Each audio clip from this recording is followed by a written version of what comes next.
पिछले महीने हम सीक्रेट ग्रेविटी फॉल्स वेबसाइट पर पाए गए सबसे मिस्टीरियस मिस्ट्रीज की रिव्यू कर रहे थे, जो कि बुक ऑफ बिल के माध्यम से एक्सपोज हुए और सीरीज के फैंस को वापस जीवित करने के लिए रिस्पॉन्सिबल थे।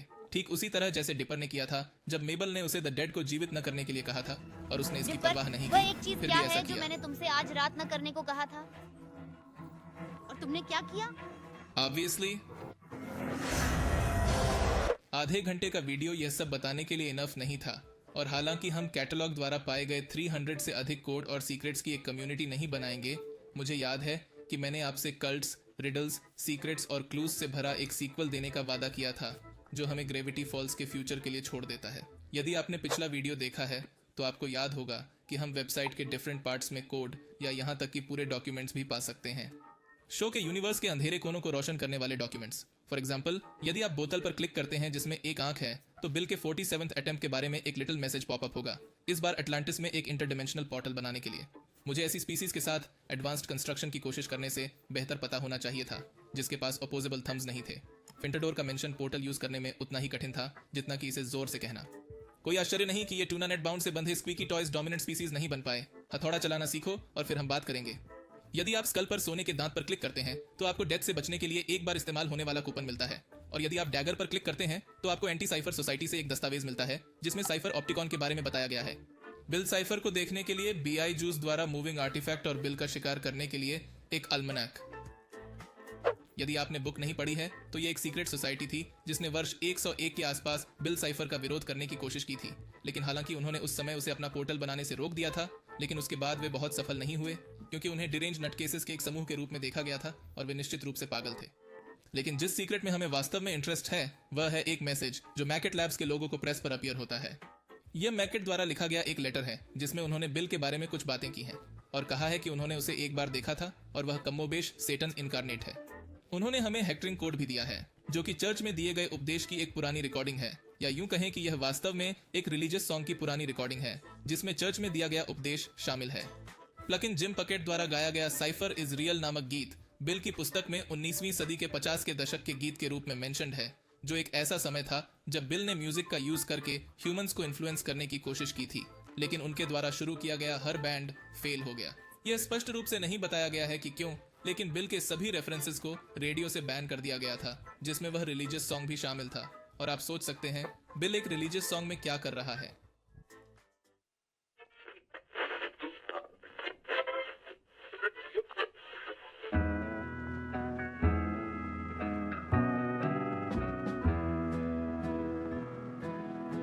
साइफर वास्तविक है, वह पापी और पीला है। वह एक त्रिकोण आकार का लड़का है जिसके मन में शरारत है। साइफर असली है, वह अजीब मैजेडॉन का कारण बनेगा, इसलिए उसे पीछे छोड़ना मत भूलना।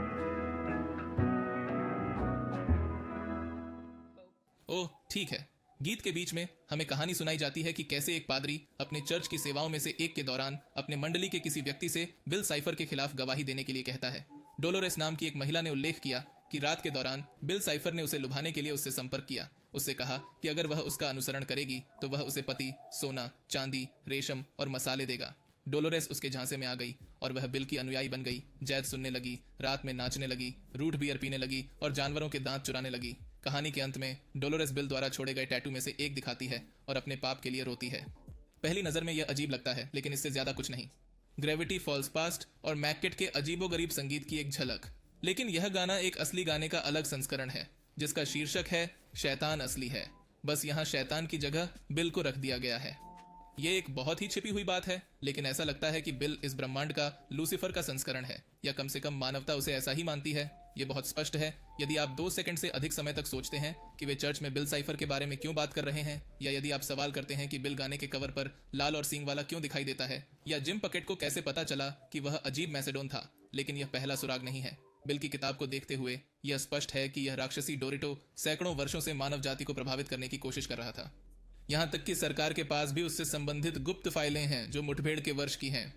लेकिन बिल के शैतान होने का पहला संदर्भ बिल की किताब में एक पाठ से आता है जिसे एंटी साइफर सोसाइटी के निर्माता थर्बर्ट वॉकस्टाफ ने लिखा है। उनकी पूरी कहानी बहुत अजीब है और शायद हम इसका विश्लेषण किसी दूसरे वीडियो में करेंगे, लेकिन इस पाठ में थर्बर्ट बिल का पूरा नाम इस्तेमाल करता है और यह बिल साइफर नहीं है, यह विलियम लूसाइफर है, जिसे विलियम लूसीफर लिखा जाता है। और अगर यह आपके लिए पर्याप्त नहीं है तो बिल की किताब के पहले पृष्ठ पर पहला कोट कहता है, गिरे हुए देवदूत की स्तुति करो। अंग्रेजी में एंगल और एंजल एक अक्षर से अलग होते हैं, तो यह वाक्यांश प्रेज द फॉलन एंजल पर एक व्यंग्य है, जिसे हम सभी जानते हैं कि शैतान के बारे में है। तो ऐसा लगता है कि ऐसा हुआ है कि सैकड़ों सैकड़ों वर्षों तक मानव जाति के सपनों को सताते रहने के बाद उसने उस धार्मिक व्यक्ति की जगह ले ली। हम जानते हैं कि बिल वास्तव में बाइबल का शैतान नहीं है, क्योंकि कहानियां बहुत अलग हैं, लेकिन यह बहुत मायने रखता है कि वह इस ब्रह्मांड में कुछ धर्मों के लिए एक राक्षसी व्यक्ति होगा। दिलचस्प बात यह है कि मैकगुकेट के पत्र से यह एकमात्र खुलासा नहीं है।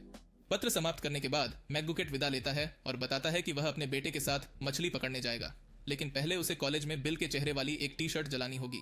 वह गुड नाइट सैली कहता है। गुड नाइट सैली एक कोड है जो हमें विचाराधीन टी शर्ट को देखने देता है। यह टी शर्ट धार्मिक प्रतीकवाद के साथ जारी है, जिसमें पृष्ठभूमि में एक चर्च जल रहा है और बिल एक पाठ के साथ चल रहा है जिसमें लिखा है कीप ऑन पॉसेसिन। मजेदार बात यह है कि बिल के पैर पर हम एक मोर्स कोड पा सकते हैं, जिसका अनुवाद है डाई ऑन ए रैप या पैरानॉइड बैकवर्ड्स। और यदि आप वेबसाइट पर डाई ऑन ए रैप डालते हैं तो आपको यह छवि मिलती है। यह बोर्ड बिल को कई षड्यंत्र, सिद्धांतों, ऐतिहासिक घटनाओं और महत्वपूर्ण लोगों से जोड़ता है, जैसे कि कैनेडी की मृत्यु, रास्पुतिन, टेस्ला की खोज, बरमूडा त्रिभुज और यहाँ तक कि टाइटैनिक का डूबना। यहाँ तक कि दाईं ओर राशिचक्र हत्यारा कोड का एक टुकड़ा भी है। और यहाँ तक कि हमें ग्रेविटी फॉल्स गुफाओं में गुफा चित्रों का भी उल्लेख मिलता है, जो बिल के मनुष्यों के साथ प्रथम संपर्क को दर्शाते हैं। अगर मुझे इस बारे में अटकलें लगानी हो कि यह किस बारे में है, तो हो सकता है कि यह बिल की उत्पत्ति या कुछ और जानने का फोर्ड का प्रयास हो, इतिहास के माध्यम से उसके निशान का अनुसरण करते हुए। लेकिन ऐसा लगता है कि उसके पास कुछ भी छिपा हुआ नहीं है जो स्पष्ट रूप से गलत है। लेकिन कम से कम समुदाय ने कुछ समय के लिए यही सोचा, ये नहीं जानते हुए कि हमारे दिमाग को नष्ट करने वाले रहस्य को सुलझाने की कुंजी क्या होगी। अगर आप कंप्यूटर में रिडल शब्द टाइप करते हैं तो एक छोटा सा सवाल सामने आता है, क्या आप कोई गेम खेलना चाहेंगे? हाँ, बेशक, मैं खेलना चाहूंगा। जब आप हाँ टाइप करते हैं तो एक और सवाल सामने आता है, मैकगुकेट का पसंदीदा सोडा कौन सा है? अगर हम बिल की किताब के उस पन्ने को देखें जहां वह हमें मैकगुकेट के सपनों के बारे में बताता है, तो हमें एक भंवर दिखाई देता है जो उसके दिमाग का प्रतिनिधित्व करता है। और कई अन्य चीजों के अलावा हम माउंटेन डोंट का एक डिब्बा भी देख सकते हैं। मध्यकालीन समानार्थी शब्द क्या है? यह एक कठिन सवाल है। समानार्थी शब्द का मतलब दो शब्दों से है जिनकी स्पेलिंग या उच्चारण एक जैसा हो लेकिन अर्थ अलग अलग हो। इसका एक उदाहरण नाइट नाइट हो सकता है, जो मध्ययुगीन समानार्थी शब्द के रूप में काम करता है, लेकिन यह उत्तर नहीं है। कुछ प्रयासों के बाद हमें पता चला कि यह झूठा है। एंटीसाइफराइजिंग टॉनिक का 20वां घटक क्या है? इस बिंदु पर हमें एहसास होता है कि पहेली वास्तव में बिल की पुस्तक के कुछ हिस्सों के बारे में बहुत विशिष्ट प्रश्नों की एक श्रृंखला है। प्रत्येक प्रश्न अंत में क्या मिलेगा, इसकी प्रत्याशा को और भी बढ़ाता था। इस प्रश्न के लिए सामग्री पुस्तक में सूचीबद्ध है एंटीसाइफर सोसाइटी अनुभाग में, और 20वां घटक है हेरोल्ड्स रैम्बलिंग्स। जोकर विकर्षक कैसे बनाया जाता है? दिलचस्प बात यह है कि सोसाइटी के उसी खंड में एक अखबार का पन्ना है और उसमें जोकर भगाने वाली क्रीम का विज्ञापन है, और इस विज्ञापन के अनुसार उत्तर संघ द्वारा बनाया गया है। बिल की सरकारी फाइल संख्या क्या है? यह इतना कठिन नहीं था। पूरी किताब में बिल के बारे में केवल एक अमेरिकी सरकारी फाइल है जो चूहे के वर्ष में एक सैन्य अड्डे पर उसके आगमन को दर्शाती है। परमाणु परीक्षण से पीछे छोड़े गए विकिरण का उपयोग करके कुछ घंटों के लिए हमारे आयाम में जाने में कामयाब होने के बाद इस फाइल की संख्या वह है जो आप स्क्रीन पर देखते हैं। ओह, जिमेट्रिक्सवी से कौन आता है? पुस्तक के आरंभ में एक पृष्ठ है जहां बिल मानव त्वचा के बारे में अंतहीन बातें करता है, और नीचे हमें बहुत छोटे अक्षरों में एक बहुत ही दिलचस्प संदेश मिलता है, मदद करो, ये बिल सिफर नहीं है। मेरा नाम जिमेट्रिक्सवी का ग्रेवली हेम्बरड्रेक है। मैं उन हजारों प्राणियों में से एक हूं जिन्हें बिल ने खरबों सालों में खाया है, जिनकी आत्माएं अब उसके अंदर फंस गई हैं। तुम्हें मुझे मुक्त करना होगा, यहाँ बहुत भयानक है। वह बस मार्की मार्क का गाना गुड वाइब्रेशंस लगातार बजाता रहता है। कृपया कृपया, यह कोई मजाक नहीं है। जिमेट्रिक्सियन कभी गर्वित और शक्तिशाली लोग थे, लेकिन अब हमारी आत्माएं इस जेल से मुक्ति के लिए तरस रही है। और हाँ, इससे हमें जवाब मिल जाता है। लेकिन दूसरी ओर यह वाक्य कुछ परेशान करने वाली बात बताता है। बिल ने जितनी भी आत्माएं खाई हैं वे अभी भी उसके भीतर हैं। इसका मतलब यह है कि उसकी कहानी में जोश का उल्लेख कि उसने यूक्लिडिया को कैसे नष्ट किया, उसका अपना जोश हो सकता था, और शायद इसीलिए वह अभी भी अन्य यूक्लिडियन की चीखें सुनता है। यह कुछ ऐसा है जो हम पिछले वीडियो में देखे गए कोड की बदौलत जानते हैं। और टम्बलर पर मुझे एक बहुत ही रोचक सिद्धांत मिला जो उपयोगकर्ता एनास्टारोस द्वारा दिया गया है, जो हमें बताता है कि ऐसा इसलिए है क्योंकि उसका सबसे बड़ा डर अकेले रहना है, जैसा कि हम उसके वैलेंटाइन डे के पत्रों में देख सकते हैं। इसलिए अकेले न रहने के लिए उसने यूक्लिडिया के जलने के दौरान जितनी आत्माओं को खा सकता था खा लिया, उन्हें अपने अंदर फंसा लिया, और इसलिए लाखों करोड़ों सालों तक उनकी चीखें न सुनने के लिए उसने गुड वाइब्रेशन को अनंत लूप पर डाल दिया। हाँ, मुझे भी इसकी उम्मीद नहीं थी। बिल के झंडे पर क्या है? इस पर मुझे कुछ समय लगा, लेकिन पुस्तक को दोबारा देखने के बाद अंधकार युग वाले पृष्ठ पर बिल ब्लैक प्लेग का उत्साहवर्धन कर रहा है, जैसे वह बेसबॉल खेल में हो, तथा उसके हाथ में एक छोटा सा झंडा है जिस पर एक चूहा बना हुआ है। थर्बर्ट संख्या क्या है? थर्बर्ट 20वीं सदी का वह लड़का था जिसने एंटी साइफर सोसाइटी की शुरुआत की थी। अपनी कहानी के अंत में उसे एक शरण में डाल दिया जाता है, लेकिन इसका अंत सुखद होता है क्योंकि शरण की दीवारें शीशे से बनी होती हैं और थर्बर्ट आखिरकार शांति से सो सकता है। उसका दिमाग बिल साइफर से मुक्त हो जाता है। उसका मरीज नंबर 3466554 है। बर्फ में पतली रेखा क्या छोड़ती है? फोर्ड के पास ग्रेविटी फॉल्स के शीतकालीन पदचिन्हों का एक पृष्ठ है तथा अनेक पौराणिक प्राणियों और जानवरों के बीच पतली रेखा के रूप में एकमात्र पदचिन्ह एक सांप का है जिसे टिंसल स्नेक नाम दिया गया है। बिल के संपादन सॉफ्टवेयर पर छठा विकल्प क्या है? पुस्तक के आरंभ में बिल कवर से खुश नहीं है, इसलिए वह उसका संपादन करने लगता है और हम देख सकते हैं कि वह फोटोशॉप या इलस्ट्रेटर जैसे संपादन सॉफ्टवेयर का उपयोग करता है, लेकिन बहुत शैतानी। छठा विकल्प है मानसिक रूप से प्रताड़ित करना। एक अघोषित जादूगर का नाम बताइए। आसान है, यह अंधकार युग के बारे में उसी पृष्ठ पर दिखाई देता है और मैं इसका उच्चारण नहीं करूंगा क्योंकि अगर मैंने ऐसा किया तो ब्रह्मांड में विस्फोट हो जाएगा। त्रिभुज कहां से आते हैं? त्रिकोण दादी नानी द्वारा संग्रहित वस्तुओं की एक श्रृंखला थी जो मूलतः बिल द्वारा बनाई गई प्यारी छोटी आंखें थीं तथा एक नम आंखों वाले देवदूत के आकार की थीं जिन्हें दादियां संग्रहित करती थीं। त्रिकोण बिल के एक अनुयायी द्वारा बनाए गए थे और वे जिस शिपिंग पते से आते हैं वह यह बहुत लंबा पता है। बिल सिफर के वकील। यह भी सरल है क्योंकि हम उसे पहले ही देख चुके हैं। पिछले वीडियो में हमने देखा कि क्या होता है यदि हम कोड नाइट स्वॉथ का उपयोग करके बिल को अपनी आत्मा बेचने के लिए एक अनुबंध पर हस्ताक्षर करते हैं और अनुबंध खोलने से पहले पाठ में बिल हमें अपने वकील मल्टी लेवल मार्क से परिचित कराता है। सिलास बिरचत्री को किसने हराया? यह आखिरी सवाल है और यह एक कठिन सवाल है। सबसे पहले हम यह भी नहीं जानते थे कि सिलास बिरचत्री कौन है क्योंकि उसका उल्लेख श्रृंखला में या बिल की पुस्तक में या वेबसाइट पर या कहीं भी नहीं है। जब सब कुछ खो गया लग रहा था तो जिन लोगों के पास Barnes and Noble book store से अतिरिक्त पृष्ठों के साथ पुस्तक का विशेष संस्करण था, उन्होंने बताया कि सिलास सिफरथोलॉजी वाले खंड में बहुत संक्षिप्त रूप से दिखाई देता है, जिसे बिल अपने सबसे सफल पंथ के रूप में वर्णित करता है क्योंकि यह 50 के दशक के मध्य में लगभग पूरे कैंसस राज्य पर नियंत्रण करने में कामयाब रहा था। पुस्तक के उसी खंड में इस धार्मिक पंथ के बारे में एक पत्रक मिला। ईमानदार सिलास बिरचत्री की गवाही है जो दावा करता है कि वह एक जीवित मानव है तथा निश्चित रूप से उस पर कभी किसी राक्षस का कब्जा नहीं रहा। बिरचट्री ने बताया कि सिफरथोलॉजी के रहस्यों ने उसकी सभी बीमारियों को ठीक कर दिया, उसे प्यार पाने में मदद की और उसे $10 लाख दिलाए, और यही रहस्य आपके भी हो सकते हैं यदि आप कैंसस के ऑर्चर्ड लेक में सिफरथोलॉजी मुख्यालय को $100 नकद भेजें। और बस इतना ही। सिफरथोलॉजी और सिलास बिरचट्री का यही एकमात्र उल्लेख था, इसलिए जांच फिर से पूरी तरह रुक गई, या फिर जब तक किसी ने डायन अराद पर दोबारा नजर नहीं डाली। अगर हम बहुत ध्यान से देखें तो बाईं ओर फसल चक्रों की छवि के ऊपर हम एक काला टैग देख सकते हैं जिसके ऊपर 2 अक्षर हैं, ST। इस तरह के शब्दांश पूरी छवि में छिपे हुए हैं और किसी पागल ने खोज लिया कि यह वाक्यांश है जो सही दिशा में बिंदुओं को जोड़ता है। और अगर हम वाक्यांश को कंप्यूटर पर उल्टा रखते हैं तो हमें सिफरथोलॉजी के पंथ के अजीब इतिहास का विवरण देने वाला एक विशाल दस्तावेज मिलता है। ये कहानी लेसर नोन अमेरिकन कल्ट्स नामक पुस्तक के एक भाग के रूप में बताई गई है, जिसके एक भाग की शुरुआत हमसे यह पूछकर होती है कि क्या हमने ऑर्चर्ड लेक कैंसस के बारे में सुना है। इसका उत्तर नहीं होना चाहिए क्योंकि वह शहर मौजूद नहीं है, लेकिन लेखक का कहना है कि यह एक ऐसा शहर है जिसे अमेरिकी सरकार ने नक्शे से मिटा दिया था। क्यों? क्योंकि नक्शे से मिटाए जाने से पहले ऑर्चर्ड लेक का एक और नाम था। हमारी कहानी एक पुराने ब्रीफकेस में मिले पत्र से शुरू होती है जो हमें बूटस्ट्रैप, मिसौरी में एक संपत्ति की बिक्री के दौरान मिला था। पत्र में फॉर्मेल्डिहाइड की तीव्र गंध थी और उसमें निम्नलिखित लिखा था। माँ, मेरे पास एक बहुत ही बढ़िया खबर है। याद है जब तुमने कहा था कि मुझे इतना अनुयायी बनना बंद कर देना चाहिए? और अंत में अपने लिए सोचो, अच्छा यह पता चला कि तुम सही थे। मैंने एल्विस की टूर बस का राज्य से राज्य तक पीछा करना बंद करने का फैसला किया है और इसके बजाय मैंने अपनी सारी संपत्ति बेचने का रोमांचक जीवन निर्णय लिया है ताकि कैंसस के लिए एक तरफा टिकट खरीद सकूं और अपने 138 नए सबसे अच्छे दोस्तों से सामूहिक विवाह कर सकूं। हमने ब्रह्मांड के शाश्वत रहस्यों की खोज की है और यह बहुत ही शानदार लगता है। अपने जीवन में पहली बार मैं खुश हूँ। याद रखें कि वास्तविकता एक भ्रम है, ब्रह्मांड एक होलोग्राम है। सोना खरीदें और हमेशा के लिए खरीदें। आपकी बेटी स्टारशाइन सिफर वाइफ। TPS, आपको बस इस नीटो पैम्फलेट की जांच करनी है। पुस्तक हमें बताती है कि कुछ वर्ष पूर्व 1052 में सिलास बिरचत्री नामक एक ठग अपने कर्जदारों से छिप रहा था। तभी एक सिक्के से उसका गला घुट गया और उसकी मृत्यु हो गई। अगले दिन वह जीवित मिला, मानो कोई दूसरा आदमी उसे सूट की तरह पहन रहा हो। वह ऑर्चर्ड लेक पहुंचे और अचानक ही अनुयायियों को इकट्ठा करना शुरू कर दिया, इतने प्रभावशाली तरीके से कि कुछ ही दिनों में उन्होंने सिफरटोलॉजी के नेता का दर्जा हासिल कर लिया और शहर के अखबार में भी इसकी चर्चा हुई। लोगों की राय आमतौर पर सकारात्मक थी। उन्होंने कहा कि उनके अजीब विचार ठीक हैं, क्योंकि हर किसी की अपनी राय हो सकती है।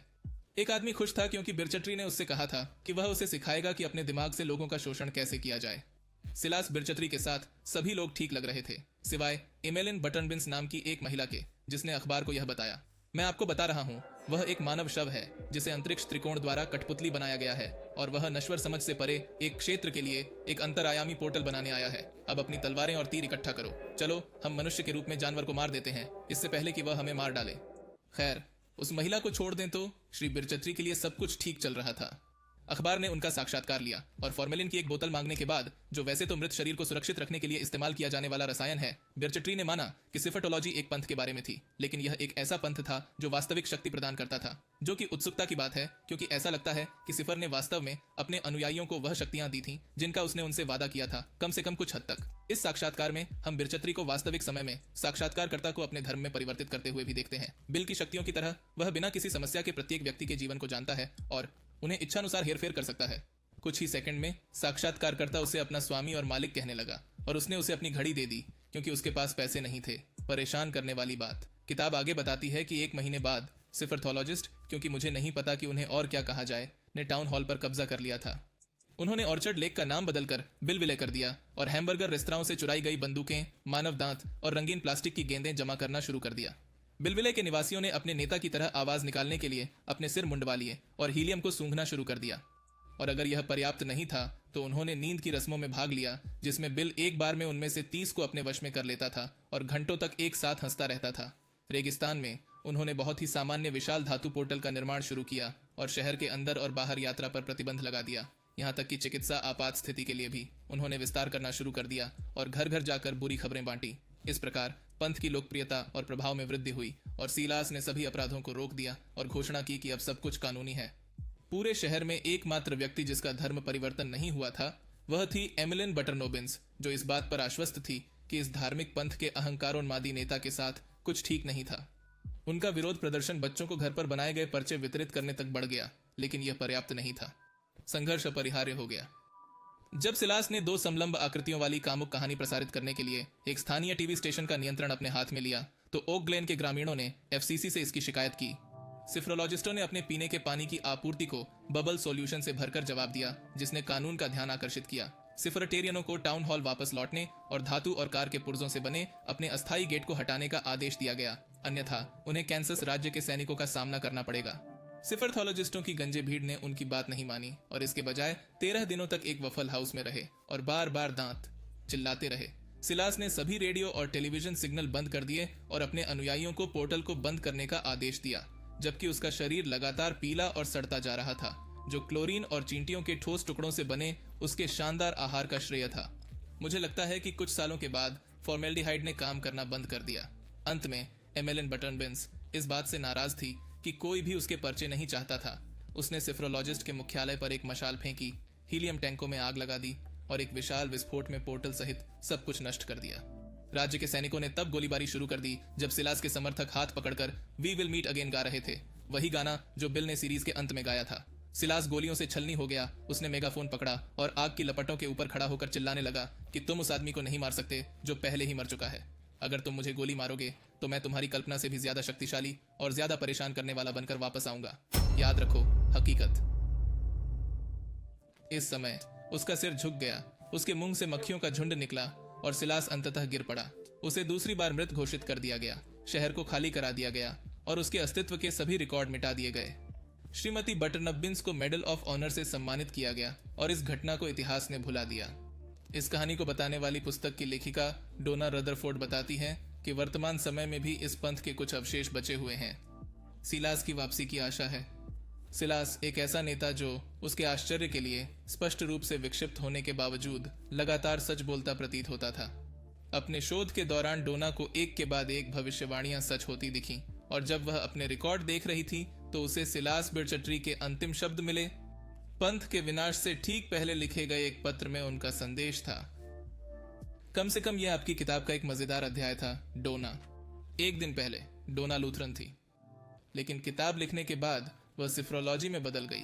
कहानी एक ही कोट के साथ समाप्त होती है, आप किसी विचार को खत्म नहीं कर सकते। रुको, हम कहाँ थे? सिलास बिरचट्री को किसने हराया? आसान है, एमलाइन बटर्न बिन्स। आपने खुद के लिए एक ट्रीट अर्जित की है। डाउनलोड करने के लिए डिस्पेंस माई ट्रीट टाइप करें। कंसोल में डिस्पेंस माई ट्रीट टाइप करने पर हमें बिल के कई वॉलपेपर के साथ एक संपीड़ित फाइल प्राप्त होगी। वे बिल की उसी पुस्तक में पाए गए चित्र हैं, लेकिन ये बेहतर गुणवत्ता में हैं। जाहिर है, जब हमें ये मिलते हैं तो हम सभी रहस्यों को खोजने के लिए उनमें से गुजरना शुरू कर देते हैं। लेकिन अजीब बात यह है कि वहां कुछ भी नहीं है। मेरा मतलब है, निश्चित रूप से कुछ उत्सुक चीजें हैं। कई छवियों में पुस्तक की छवियों से मामूली अंतर है और विशेष रूप से XYZ में अंतिम छवि में एक अस्पष्ट आयत है। लेकिन कई हफ्तों के सिद्धांत के बाद कोई भी व्हाइट हाउस को दिखाने वाली छवि में एक कोड को छोड़कर कुछ भी निश्चित नहीं पा सका। बंकर के बाईं ओर बम पर 4 अक्षरों का कोड है, कियोऑप। और यदि आप वेब पेज पर कोप टाइप करेंगे तो आपको यह क्लिप मिलेगी।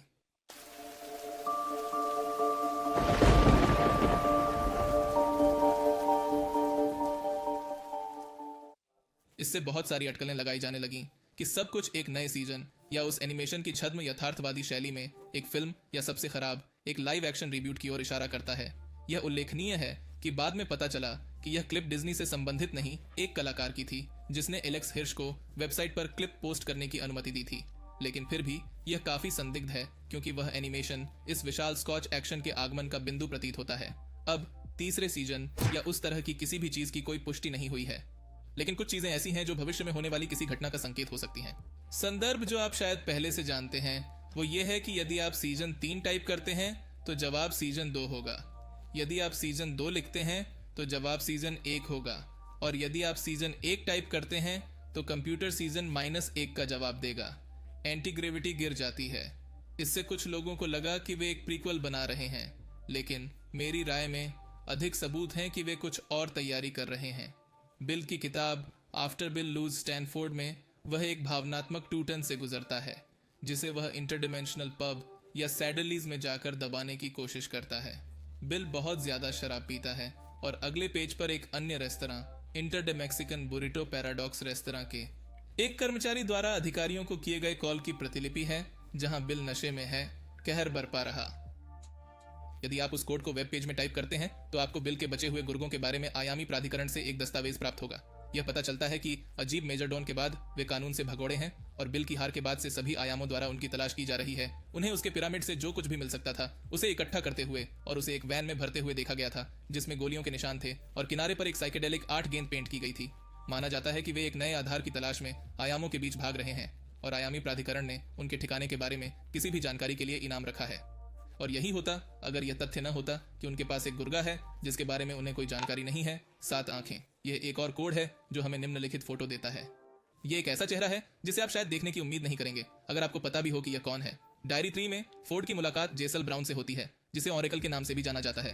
वह एक रहस्यमयी प्राणी है जो बिल के विनाश पर केंद्रित है और वही है जो बिल को उसके दिमाग में पुनः प्रवेश करने से रोकने के लिए फोर्ड की खोपड़ी पर धातु की प्लेट लगाती है। बिल की किताब में उसके गुर्गों के बारे में अनुभाग में उनमें से एक खरोंच से ढका हुआ है और अब हम जानते हैं कि यह जेसल ब्राउन है जो बिल के गुर्गों का हिस्सा थी। लेकिन किसी कारण से उसने उसे धोखा देने का फैसला किया, शायद इसलिए क्योंकि उसे एहसास हुआ कि यह मल्टीवर्स के लिए कितना खतरनाक था। अगर हम वेबसाइट पर फोटो को पलटते हैं तो हमें यह टेक्स्ट मिलता है, इसे छोड़ो, आयाम में भाग जाओ। यह नियमों के विरुद्ध है, लेकिन यह एकमात्र वास्तविकता है जहां आप इससे सुरक्षित रह सकते हैं। और इसके नीचे एक कोड है जिसका अनुवाद है, निर्देशांक को आयाम वास्तविकता में रखें। यह स्पष्ट नहीं है कि यह संदेश किसको संबोधित है, लेकिन नीचे दिए गए कोड को देखकर ऐसा लगता है कि इसे जेसल ब्राउन ने अपने पूर्व गुर्गों के लिए छोड़ा था, बिल को पीछे छोड़ने में उसका अनुसरण करना। यदि आप सर्च इंजन में रियलिटी टाइप करेंगे तो हमें बिल के अन्य गुर्गों की यथार्थवादी छवियां दिखाई देंगी जो हमें बताती हैं कि उन्होंने जेसल ब्राउन के सुझाव का पालन किया और अब उस वास्तविकता में छिपे हुए हैं। यह स्पष्ट नहीं है कि क्या यह सचमुच में उनका वास्तविक दुनिया में छिपना है या इस नाम से एक वैकल्पिक वास्तविकता है, लेकिन यह दूसरा उदाहरण है जहां वास्तविक दुनिया में कुछ सुझाया गया है। यदि हमें कूक कोड याद है, जिसके बारे में मुझे चिंता नहीं होती यदि उन्होंने बिल को वास्तविक दुनिया में भागते हुए दिखाने वाला वीडियो जारी नहीं किया होता। जब हमने वेबसाइट के सभी रहस्यों का पता लगा लिया तो डिज्नी चैनल यूट्यूब चैनल ने एक वीडियो अपलोड किया जिसका शीर्षक था ग्रुंकल स्टेन को कैसे न बनाएं। वीडियो की शुरुआत कार्टूनिस्ट एलन द्वारा ट्यूटोरियल शैली में स्टैन का चित्र बनाने से होती है। हालांकि स्टैन स्वतः ही जीवंत हो जाता है। स्टैन को एक बिल में रुचि हो जाती है जिस पर बिल सिफर को बुलाने का मंत्र लिखा होता है, जिसे एलन ऐसे पढ़ता है जैसे उसने कभी ग्रेविटी फॉल्स देखा ही न हो। ड्राइंग शीट में पकड़े जाने के बाद बिल एलन को एक सौदा पेश करता है। यदि वह उसे हमारी वास्तविकता में आने दे तो वह उसे अपनी ओर खींच लेगा। एलन डील को स्वीकार नहीं करता है, लेकिन बिल उसे धोखा देता है और उसे अपने हाथ से डील को कुचलने की कोशिश करने के लिए कहता है, जिसका मतलब है कि उन्होंने तकनीकी रूप से हाथ मिलाया है जिससे डील पक्की हो गई है। इस तरह बिल एलन को ब्लेड में फंसा देता है। त्रिआयामी बन जाता है और एक बार फिर से ढीला हो जाता है। अब जाहिर है कि यह कैनन नहीं है। यह डिज्नी चैनल के एक section how not to draw के तीसरे सीजन का हिस्सा है, जहां वे अलग अलग सीरीज से अलग अलग किरदारों को आकर्षित करते हैं, लेकिन वास्तव में यह सब बहुत संदिग्ध है। मैं समुदाय के इस विचार से सहमत हूं कि निश्चित रूप से वे किसी और चीज के लिए लक्ष्य बना रहे हैं। यह सिर्फ एक किताब के लिए बहुत ज्यादा मार्केटिंग है और बहुत सारे संकेत हैं कि एक्स या वाई कारण से वे अब वास्तविक दुनिया में हैं। हो सकता है कि यह सिर्फ एक और किताब हो या कुछ और, लेकिन हम इस बात को लेकर आश्वस्त हो सकते हैं कि जल्द या बाद में ग्रेविटी फॉल्स जारी रहेगा। इस वेबसाइट पर वीडियो की हमारी डुअलॉजी समाप्त होती है। हम ग्रेविटी फॉल्स के बारे में बात करना जारी रखेंगे। अभी भी कुछ रहस्यों की जांच करनी है और मुझे बहुत उत्सुकता है कि एलेक्स ने हाल ही में कहा कि बिल की किताब में सबसे कठिन कोड अभी तक नहीं मिला है। इसलिए अगर मैं इसे ढूंढता हूं तो आपको इसके बारे में पता चल जाएगा। इसलिए मुझे उम्मीद है कि आपको यह वीडियो पसंद आया होगा। अगर आपने इसे पसंद किया है तो इसे लाइक करें और इस तरह के और वीडियो के लिए सदस्यता लें। अन्य अति रहस्यमयी रहस्यों पर टिप्पणी करें जो आपको रातों में जगाए रखते हैं। आइए प्रार्थना में अपने हाथ उठाएं कि वे ग्रेविटी फॉल्स का लाइव एक्शन रिब्यूट न बनाएं और अगले वीडियो में आपसे मिलते हैं। अलविदा। Thank you.